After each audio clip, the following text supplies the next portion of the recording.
What's up, folks? How we doing? Thanks for checking out the video. It's gonna rain today, 80% chance, and I'm trying to decide which one of my Japanese maples I'm gonna leave out in the rain to get watered and which ones I'm going to cover. And you know, you feel the top and it feels damp but not too wet here. I want to test the soil here in the middle of the pot, and what I use to do that is the Sonkir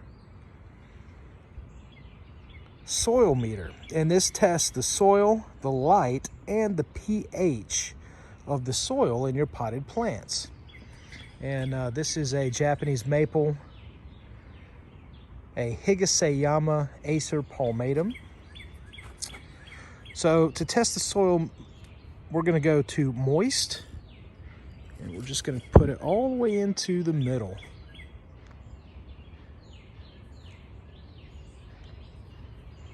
It takes a minute to get a good reading, so you're going to leave that in there for a little bit. As you can see, it's slowly coming down.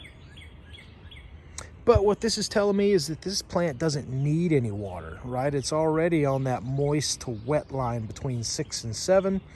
I typically don't water them until they get around the 3 or 4, right? Until they start to dry out. So this plant looks good. I'm going to go ahead and put him in a covered space before the rain hits today. And some of my other Japanese maples, I'm going to go and test their soil as well too. That way I know if they have enough water or if they need to get some rainwater. Thanks for checking out the video. Hope it's been informative. Y'all take care.